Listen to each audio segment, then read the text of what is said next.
Bienvenidos todos en esta mañana. Queremos saludar de forma especial a una familia que tenemos entre nosotros, a Rosa Paredes y familia. Por favor, si pueden ponerse de pie para saludarle. Les saludamos. ¿Primera vez que vienen? Ellas dos primera vez. Y nosotros vinimos el domingo pasado y la trajimos allá. Ok, bien, bienvenido. Muchas bendiciones. Gracias. Pueden sentar, gracias. Bueno, hoy vamos a estar hablando de un tema bien sensible. Créanme, cuando terminemos no hay conclusión para este tema. No la hay. Vamos a hablar del sufrimiento y el mal. ¿De dónde vienen? ¿Por qué sufrimos? Alguien dijo en una ocasión, o Dios no es omnipotente y no puede eliminar el mal, o sencillamente puede, pero no quiere. Pero si no quiere es malévolo.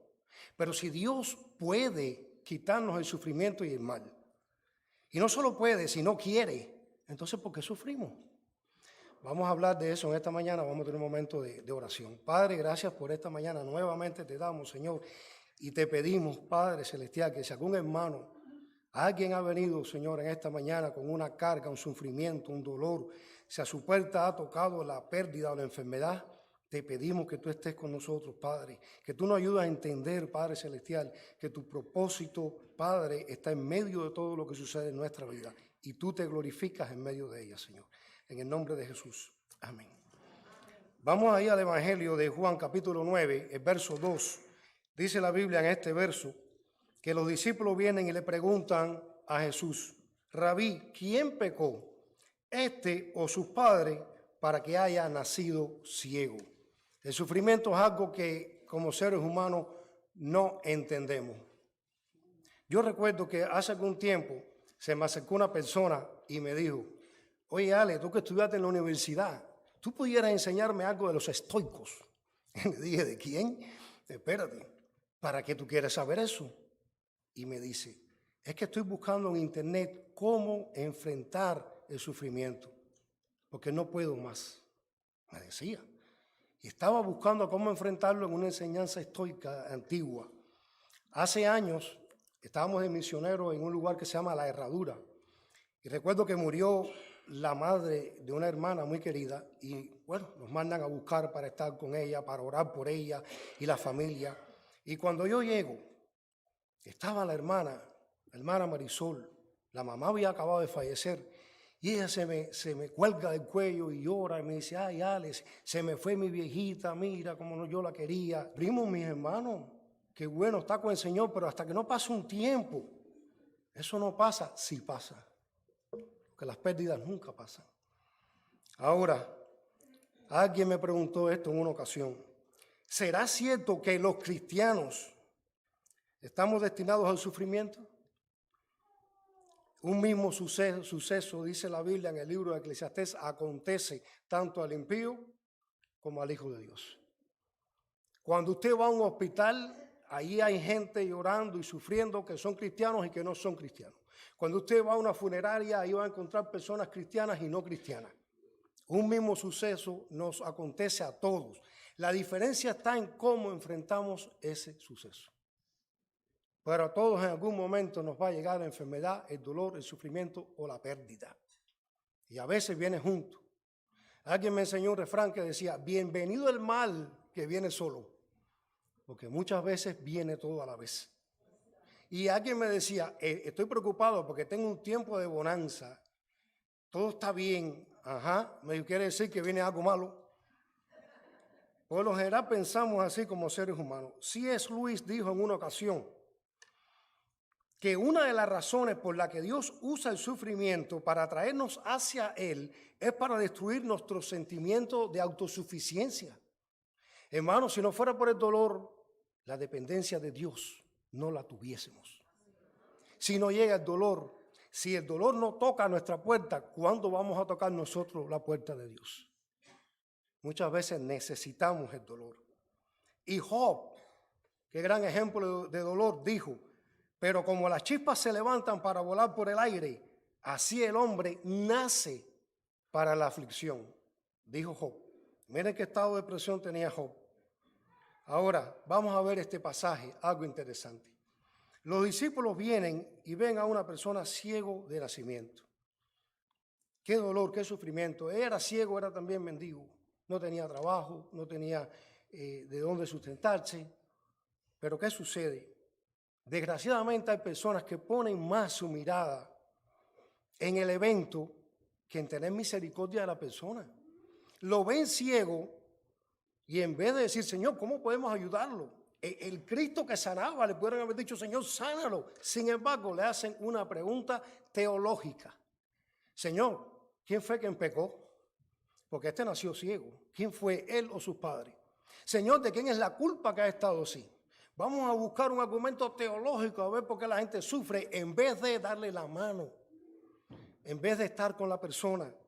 Y esto sucede aquí en el Evangelio de Juan. Los discípulos vienen y le hacen esta pregunta muy interesante a Jesús. Pero ¿saben qué? Lo más importante no era qué había sucedido porque él estaba ciego, sino que él recobra la vista y le preguntan, óyeme, ¿quién te sanó? Porque ese hombre, Jesús, es pecador. Y él dijo, mira, si es pecador o no, yo no sé, pero una cosa sé. Yo era ciego y ahora yo veo.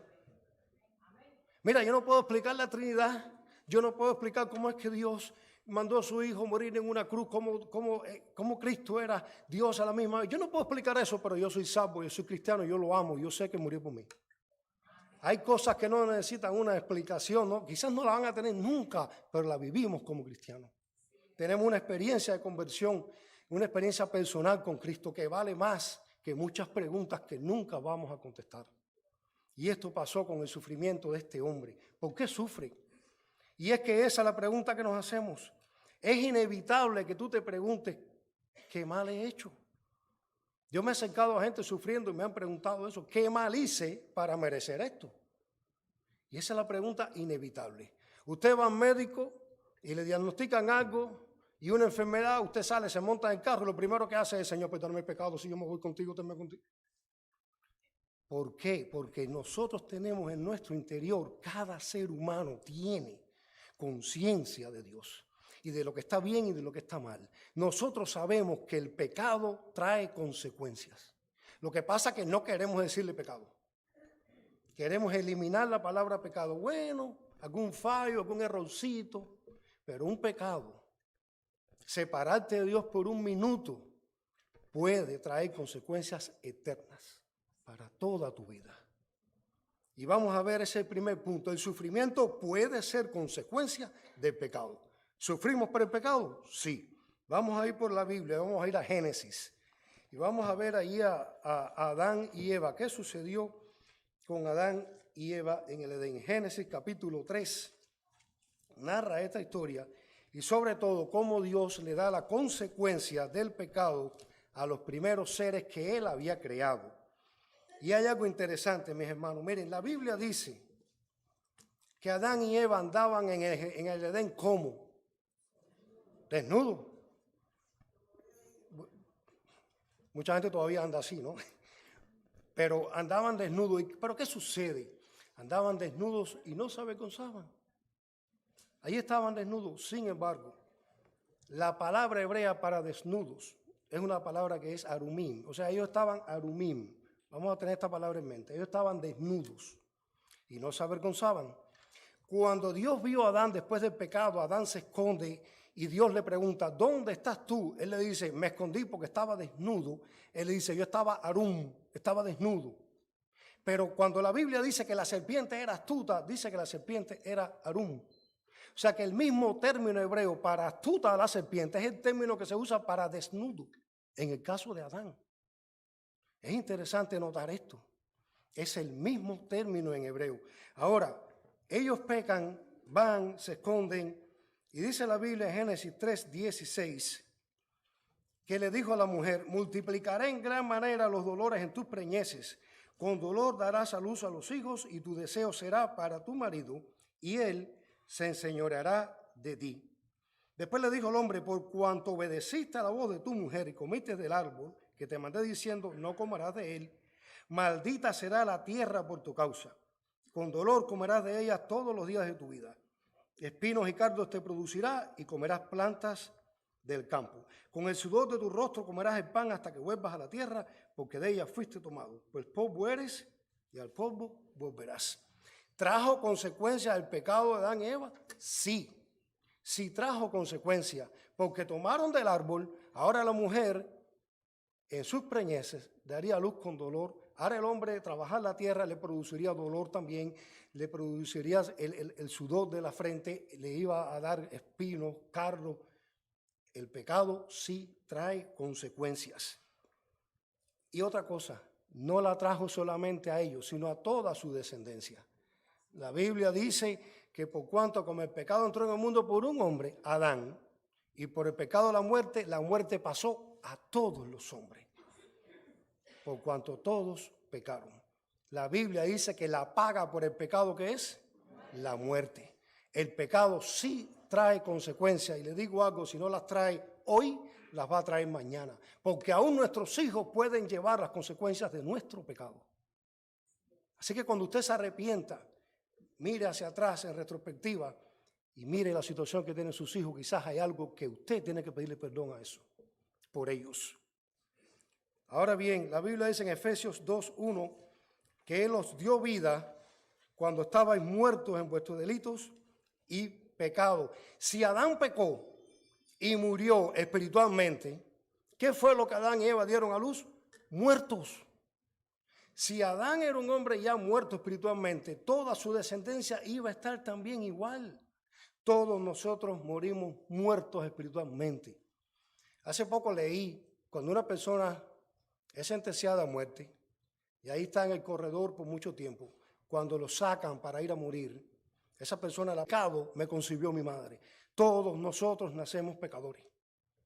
Nadie nace de una manera distinta, excepto uno solo, que fue el que dio su vida por salvarnos a todos nosotros, Jesús. Así que la muerte es como consecuencia del pecado. ¿Hay consecuencias por el pecado? Sí. ¿Sufrimos por el pecado? Sí. Sí sufrimos por el pecado. Ahora vamos al rey David. Vamos a ir al libro 2 de Samuel y vamos a leer esta historia que tanto nos toca el corazón cuando la leemos, de un rey conforme a su corazón, que un día decide desobedecer a Dios. Un día decide cometer adulterio, asesinato y mentir, el rey David. Y vamos a ir al verso 12, 2 de Samuel 12:10, el verso 10. Dios le dijo, por lo cual ahora no se apartará jamás de tu casa la espada, por cuanto me menospreciaste. ¿Cuándo despreció David a Dios? ¿Saben cuándo? Cuando decidió pecar contra él y tomar una esposa que no era la suya. Dios le dijo, por cuanto me menospreciaste y tomaste la mujer de Urías para que fuese tu mujer. Así ha dicho Jehová, verso 11, he aquí yo haré levantar, ¿qué? El mal sobre tu misma casa, y tomaré tus mujeres delante de tus ojos y las daré a tu prójimo, el cual yacerá con tus mujeres a la vista del sol. Esto se cumplió con el hijo de David, que hizo eso en el desierto a la vista de todo el pueblo. Y dice el verso 14, más triste aún, más por cuanto con este asunto hiciste blasfemar a los enemigos de Jehová, el hijo que te ha nacido ciertamente morirá. El hijo de David y todas las peleas que hubo en su hogar fueron consecuencias del pecado. David, a partir de ahí, pasó una vida de sufrimiento y dolor, y sus propios enemigos fueron los de su casa. ¿Por qué? Por el pecado. El pecado sí afecta, el pecado sí trae consecuencias en cualquier momento. Si no son inmediatas, son más adelante, pero las trae. Así que ten mucho cuidado cuando le pasas la mano a tu hijo o a la nena, cuando está haciendo algo incorrecto, sabe que un día va a sufrir esas consecuencias. Porque de Dios no se puede burlar nadie. Todo lo que sembraremos, eso vamos a recoger un día. Nadie puede burlarse de Dios. Ahora, hay algo también interesante. El pecado no solo te alcanza a ti en lo personal, alcanza a grupos de personas. Sí, puede que suframos por algo que no hicimos nosotros, pero que está en nuestro alrededor, que está en nuestro grupo. Vamos a ir al libro de Josué, capítulo 7. Ahí se nos narra una historia bien interesante sobre el llamado anatema y Acán. La Biblia dice en Josué capítulo 7 y verso 1, pero los hijos de Israel cometieron una prevaricación en cuanto al anatema, porque Acán, hijo de Carmi, hijo de Sabdi, hijo de Sera, de la tribu de Judá, tomó del anatema y la ira de Jehová se encendió ¿contra quién? Contra los hijos de Israel. A ver, ¿quién tomó el anatema? Un hombre, Acán. ¿Y contra quién vino juicio de Dios? Contra todo el pueblo. Sí alcanza el pecado grupos completos. Ya vimos ahorita que cuando Adán pecó, su descendencia sufrió el pecado. Mire, hermano, el hombre fue creado de imagen y semejanza de Dios. Todavía conservamos esa imagen y semejanza, pero dañada hasta tal punto que todo nuestro ser está corrompido por el pecado. La Biblia dice en Génesis 5 que Adán tuvo un hijo y le puso por nombre Set. Y Set fue conformado a imagen y semejanza de Adán. Lo dice la Biblia, conforme a su imagen y a su semejanza. ¿Quién era Adán en ese momento? Un pecador caído. Nosotros somos una raza caída. Eso somos, si nos alcanza el pecado. Ahora, en este libro de Josué, capítulo 7, dice el verso 11, después que Acán toma el anatema, Israel ha pecado. A ver, fue Acán. Israel ha pecado y aún ha quebrantado mi pacto que yo les mandé, y también han tomado del anatema. Ahora Dios habla en plural. Han tomado del anatema y hasta han hurtado, han mentido, aún lo han guardado entre sus enseres. De Dios no se esconde nada ni nadie. No hay nada oculto que no sea manifestado. Y dice también el verso 13, levántate, santifica al pueblo y di, santificaos para mañana, porque Jehová, Dios de Israel, dice así, anatema hay en medio de ti, Israel, no podrás hacer frente a tus enemigos hasta que hayáis quitado el anatema de en medio de vosotros. Dios le dijo, hay alguien entre ustedes que es anatema. Yo pregunto, ¿sabía Dios quién era? Sí, Dios lo sabe todo. Esto se me parece a la pregunta que hizo Cristo cuando la mujer le toma el borde de su manto. ¿Quién me ha tocado? ¿Acaso no lo sabía o estaba llamando la atención sobre alguien? Muchas veces en la Biblia aparecen preguntas retóricas que más bien son una afirmación. Pero Dios estaba haciendo que el pueblo se fijara en el pecado de un hombre y ese pecado sencillamente había afectado a todo el pueblo. Mire, hermano, si usted dice, bueno, yo voy a pecar y yo soy responsable de mi pecado, ok, pero quiero darte una noticia. No vas a afectarte solamente a ti, vas a afectar a tus hermanos en Cristo. Vas a afectar a la iglesia de Dios. El pecado no te alcanza solamente a ti. Y si tú estás resuelto a hacer algo porque tú quieres y tú crees que tú eres dueño de ti, déjame decirte algo. Si eres cristiano, eres parte de un cuerpo que se duele cuando uno de sus miembros está enfermo. Y el pecado no te va a alcanzar solamente a ti. Puede alcanzar a tu familia. Puede alcanzar al pueblo completo de Dios. Y eso duele. Eso duele. Vamos a ir a Números capítulo 12. En Números capítulo 12 dice la Biblia que María y Aarón murmuraron contra Moisés. Y no le gustó para nada a Dios lo que ellos hicieron. Y de pronto María se llena de lepra por el pecado. Porque María murmuró, entonces se enfermó de lepra. El pecado sí trae consecuencias, hermano. Ahora, ¿qué sucedió? Dice Números 12. Y vamos al verso 15. Dice, así María fue echada del campamento 7 días. ¿Qué sucede? Que como que estaba llena de lepra y ahora era inmunda, tenía que estar fuera y alejada del pueblo por una semana, 7 días. Hasta ahí estamos bien. Ahora, dice, y el pueblo no pasó adelante hasta que se reunió María con ellos. ¿Usted se da cuenta? Como que María había pecado y María estaba sufriendo las consecuencias del pecado, el pueblo no pudo seguir. El pueblo de Dios que andaba por el desierto con hambre, cansado, que había salido después de 400 años de esclavitud en Egipto, con mano poderosa, con milagro de Dios, ahora no podía seguir adelante porque una persona había pecado. Y se tuvieron que detener, dice el verso 16. Después el pueblo partió de Aserot y acamparon en el desierto de Parán. Hasta que María no estuvo esos 7 días allí, el pueblo no pudo dar un paso. O sea que el pecado de alguien sí afecta grupos enteros. Por eso la Biblia en 2 de Crónicas 7:14 dice, si se humillare mi pueblo, sobre el cual se invoca mi nombre, y oraren y buscaren mi rostro, y se convirtieren de sus malos caminos, entonces yo oiré desde los cielos, perdonaré sus pecados y sanaré su tierra. Los pueblos completos sí pueden recibir la consecuencia del pecado de un grupo. Una nación completa, y lo estamos viendo con América, sí puede sufrir las consecuencias del pecado por las decisiones tomadas por un grupo. Si es así, el pecado trae consecuencias. Ahora, ¿nada más que sufrimos cuando pecamos? No, no es así.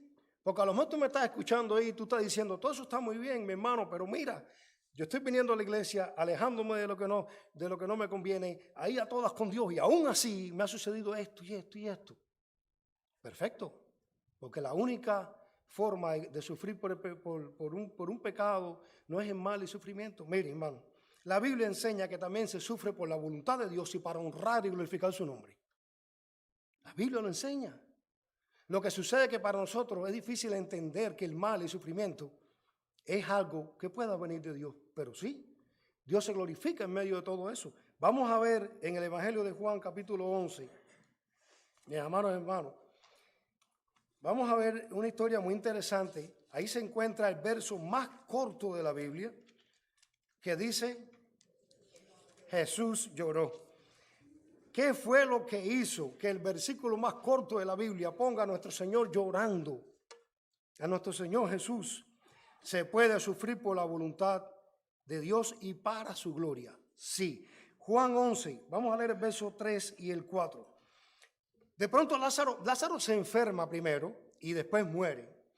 Dice la Biblia, enviaron pues las hermanas a decir a Jesús, Señor, he aquí el que amas está enfermo. Hay dos palabras muy importantes aquí, amar y la enfermedad. Le están diciendo, Señor, tú puedes hacer cualquier cosa, tú puedes sanarlo, porque tú eres Dios y tú lo amas y está enfermo. En otras palabras, Señor, sánalo. ¿Y qué hizo Jesús? Dice el verso 4, oyéndolo Jesús dijo, esta enfermedad no es para qué. ¿Murió Lázaro? Sí, pero ¿qué sucedió? Jesús lo levantó para mostrar su gloria. Ahora dice la Biblia, esta enfermedad no es para muerte, sino ¿para qué? Para la gloria de Dios. Jesús está diciendo, yo me voy a glorificar a través de ese sufrimiento. Y no solamente porque Lázaro murió, porque quien más estaba sufriendo ahí eran Marta y María. Estamos claros de eso, dice, para que el Hijo del Hombre sea glorificado por ello. Dios está diciendo, esta enfermedad, y él sabía que iba a morir, va a glorificar mi nombre. Y mucha gente va a creer por lo que va a suceder aquí. Ahora, algo interesante de este pasaje aparece en el verso 21. Vamos a leer Juan 11, 21. Dice así la Biblia, y Marta dijo a Jesús, Señor, si hubieses estado aquí, mi hermano, ¿qué? No hubiese muerto. Y déjame decirle, María tenía razón. María tenía razón. María le está diciendo a Jesús, Señor, si tú no te hubieras pasado esos 2 días allá, después que te enteraste que estaba enfermo, quizás él no hubiese muerto, pero María no sabía los planes de Dios. María no lo conocía.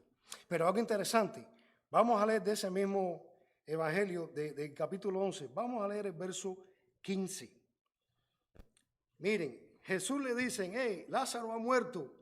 Y él dice en el verso 15, y me alegro por vosotros de no haber estado allí. Hey, las hermanas le habían recriminado, si tú hubieras estado aquí, esto no hubiera pasado. Y él dice, me alegro de no haber estado. Dice, ¿saben para qué? Dice, para que creáis, mas vamos por él. Jesús no solo iba a resucitar a Lázaro, muchas personas ese día iban a salvarse con la resurrección de Lázaro. Hay un plan, hay un propósito en Dios que no sabemos. No te desesperes, tranquilo. No pienses que si estás sufriendo es porque ¿qué hice? No, Dios es el que está haciendo algo. Yo tenía una amiga, una hermana, que cuando tenía problemas, ella venía y me decía, Ale, ¿qué querrá Dios de mí? ¿En qué de mi carácter está trabajando Dios que me está pasando esto? Algo está haciendo Dios. Ahora vamos a Juan capítulo 9, volvemos al pasaje de la persona que había nacido ciego. Vamos a leer el verso 3. Ellos vienen y le dicen a Jesús, Señor, una pregunta, ¿quién pecó? Porque este nació ciego, qué desgracia esa, tiene que ser un pecado. Miren lo que dice Jesús, la respuesta de Jesús. No es que pecó este ni sus padres, sino para que las obras de Dios ¿qué? Se manifiesten en él. Él no está ciego por un... ¿Sabe qué dice la Biblia en el libro de Isaías? Dios dice, Jehová dice, ¿quién hizo al ciego? No fui yo. Lo dice la Biblia en el libro de Isaías. Pero ahora Jesús dice, no, el problema no es problema de pecado, el problema es que yo me voy a glorificar en medio de esto. Las obras de Dios se van a manifestar en él. Ahora, mis hermanos, vamos a ir a Isaías capítulo 53 y verso 10. Y vamos a leer en este verso algo bien interesante y bien profundo. Este verso dice así, con todo Jehová quiso quebrantarlo. ¿A quién? A Jesús.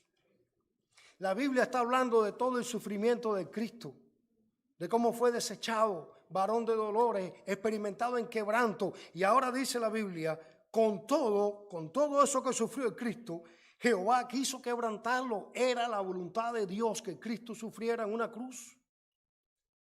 ¿Y qué sufrimiento ese? Porque ese sí nunca pecó. Ese nunca tuvo pecado. Ahora, hermanos, vamos a ver qué puede ser que la causa del sufrimiento no sea solamente pecado o la voluntad de Dios para su gloria, sino que quizás tu sufrimiento esté asociado con el Evangelio. ¿Se sufre por el Evangelio? Sí. Usted va a sufrir por el Evangelio. En el libro de Hechos, capítulo 9, leemos lo siguiente. Hechos 9, 15 y 16. La Biblia está narrando aquí la conversión de Saulo de Tarso. Saulo tiene un encuentro con Jesucristo. Y lo primero que le pasó a Saulo cuando tuvo ese encuentro glorioso con el Señor, ¿qué fue? Que se quedó ciego. Miren qué comienzo ese.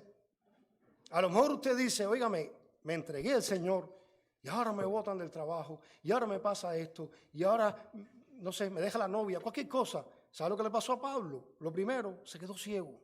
Fue lo primero que le sucedió. Y va ahí a casa de Ananías para que Ananías le ponga las manos. Pero hay algo interesante, verso 15 del capítulo 9 dice que el Señor le dijo, ve, porque instrumento escogido me es este, para llevar mi nombre en presencia de los gentiles y de reyes y de los hijos de Israel. Él le dice, Dios le dice a Ananías, no tengas miedo, sí, él ha perseguido cristianos, lo ha metido en la cárcel. Tú tranquilo, él es un instrumento que yo he escogido. Y ahora el verso 16 le dice, porque yo le mostraré cuán necesario le es que padecer por mi nombre. Sí vamos a padecer por la causa de Cristo. Sí vamos a padecer.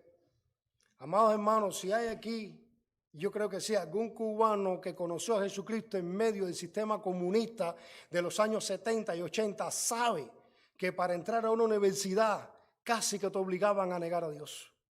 Y tú estabas de frente a aquellas personas que te estaban entrevistando y en tu mente cuando te hacían la pregunta, ¿tú crees en Dios o tienes alguna asociación religiosa?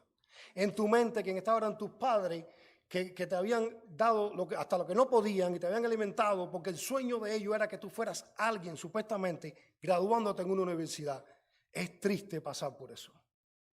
Es triste pasar porque se enteren de que tú eres cristiano y te saquen de un trabajo. Y te digan, no, nosotros no queremos creyentes aquí porque es imposible que un profesional crea en Dios. Así te decían.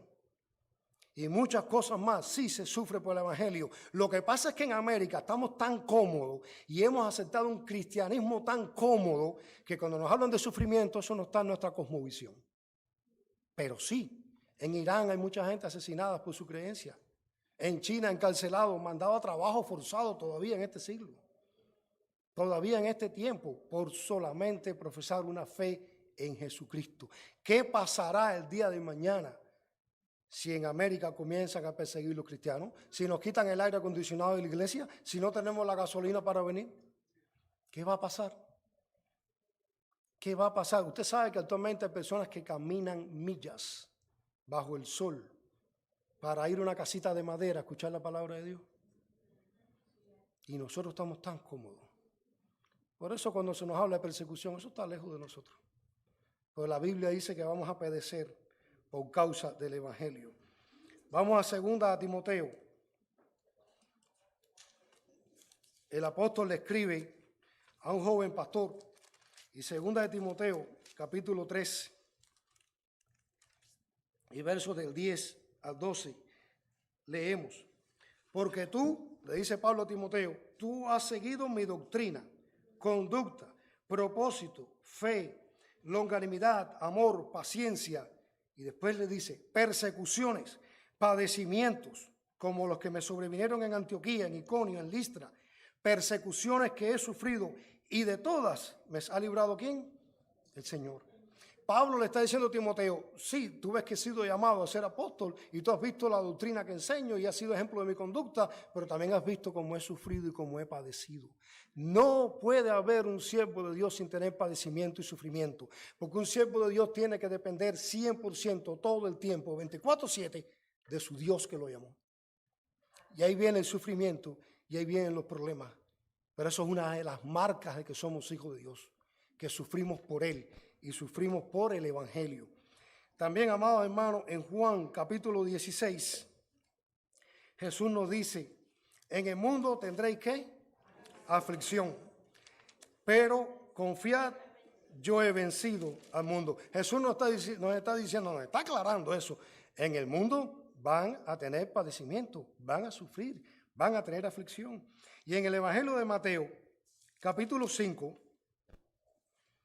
y versos 11 y 12, leemos, bienaventurado, o sea, feliz 3 veces, seréis cuando por mi causa os vituperen, os persigan y digan toda clase de mal contra vosotros, mintiendo. Gozaos y alegraos, porque vuestro galardón es grande en los cielos, porque así persiguieron a los profetas que fueron antes de vosotros. Jesús dice, sí, va a haber persecución, van a hablar hasta mentira de ustedes. Déjenme decirle, los primeros cristianos, usted sabe de qué los acusaron. En el primer siglo, de canibalismo. ¿Sabe por qué? Por la cena. Como que se tomaba el vino, recordatoria a la sangre de Cristo, y se comía su pan, en recordatorio de su cuerpo que fue partido y entregado por nosotros, los acusaron de canibalismo. Y sabemos que era una infamia, ¿no? Pero sí van a decir toda clase de mal contra nosotros, mintiendo. Gózate y alégrate en ese día. Y ahora vamos a ver también que el sufrimiento puede ser para glorificar al Padre. En Lucas, vamos al Evangelio de Lucas, capítulo 22. Jesús ora en Getsemaní. Jesús está orando allí. Jesús está diciendo, Señor, me toca pasar por un momento difícil. Lucas 22, 42 y 44. Y Jesús le dice, el Hijo le ora al Padre y le dice, Padre, si quieres, pasa de mí esta copa, pero que no se haga mi voluntad, sino la tuya. Y después, en el otro versículo que le sigue, y se le apareció un ángel del cielo para fortalecerle. Y miren lo que dice el verso 44. Y estando en agonía, oraba más intensamente. Cuando llegue el sufrimiento, ora. Ora y ora.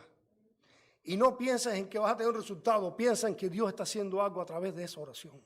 Y quizás lo está haciendo contigo más que con las circunstancias. Pero dice que oraba más intensamente y su sudor era como ¿qué? Como grandes gotas de sangre que caían hasta la tierra. Miren con qué intensidad el Hijo oró, cuánta agonía pasó, cuánto sufrió con tal de glorificar al Padre. Porque déjenme decirle esto. Los seres humanos todavía estamos llenos de tanto orgullo que creemos que todo se trata de nosotros, que todo se trata de mí, que todo gira alrededor de mí. Dios tiene que girar alrededor de mí. Somos nosotros los que tenemos que poner en el medio de todo a Dios. Y una por las cosas que Cristo muere en la cruz, no se trata solamente de la salvación nuestra, se trata de glorificar al Padre. Si usted lee cuando Jesús oró antes de ir a la cruz, Él dijo, Padre, la hora llegó. ¿Y qué dice después? Glorifícame al lado tuyo con aquella gloria que tuve antes que el mundo fuese. Se trata de Dios, esto no se trata de nosotros. Se trata del Señor. Así que el Hijo está en agonía y sufre por glorificar al Padre. Evangelio de Mateo, capítulo 27. Vamos a leer el verso 46. Cerca de la hora novena, Jesús clamó a gran voz diciendo, Elí, Elí, lama sabactani, que quiere decir, Dios mío, ¿por qué me has abandonado?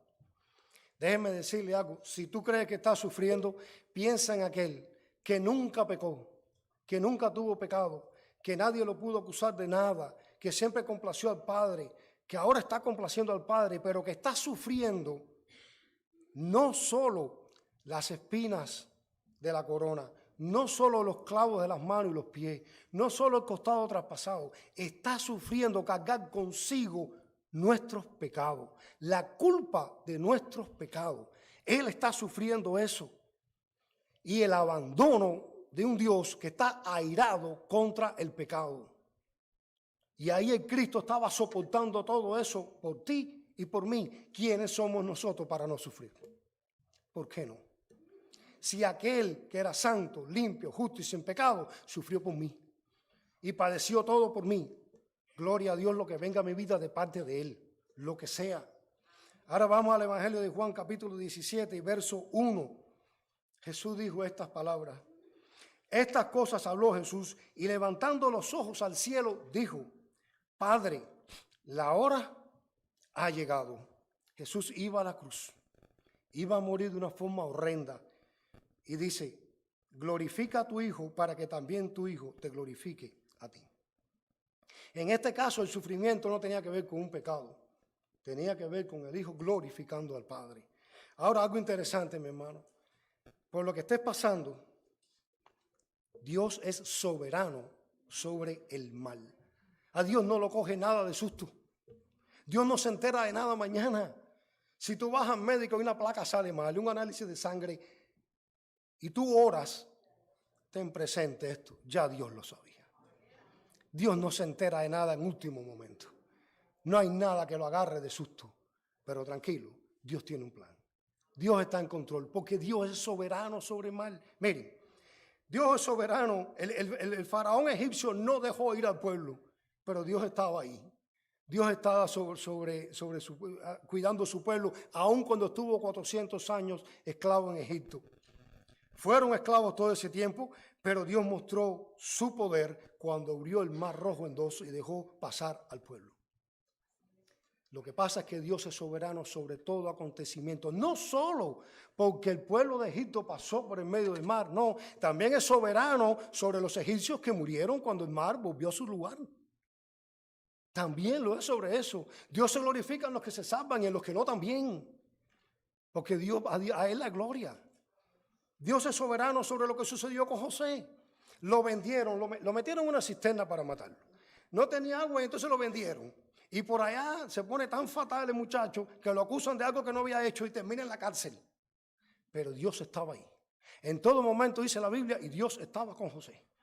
Así que cuando te metan en una cisterna, después te vendan y encima de eso injustamente digan algo que es mentira contra tuya y termines lo mismo botado del trabajo que en la cárcel o donde sea, recuerda esto.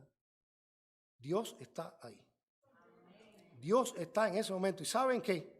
Si él no hubiese sido metido en la cisterna, vendido y no hubiera parado en una cárcel en Egipto, ¿cómo iba a alimentar a su propia familia?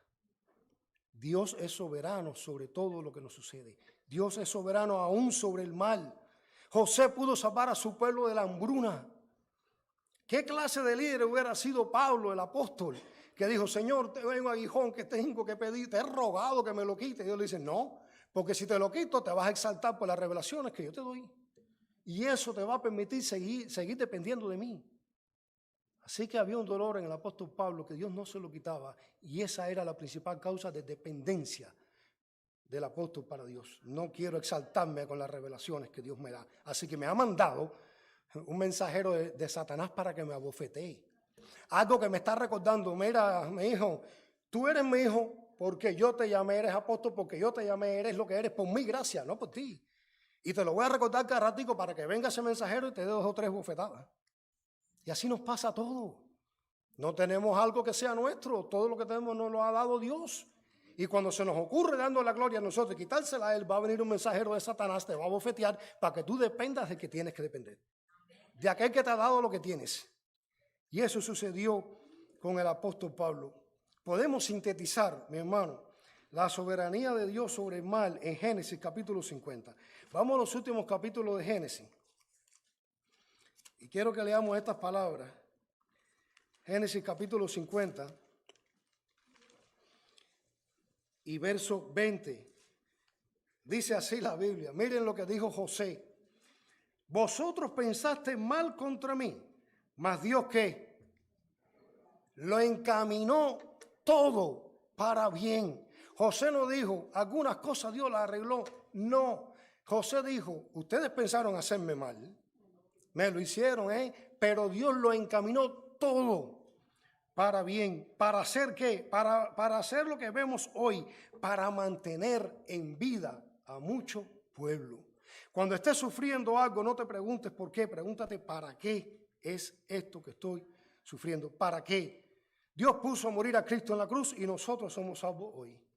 En la cruz Jesús dio su vida, de modo que nosotros la recibamos. Jesús se metió en nuestra vida. Jesús tomó nuestra miseria, nuestra mortalidad, encarnándose como hombre para que nosotros podamos entrar en la suya y gozar un día de inmortalidad.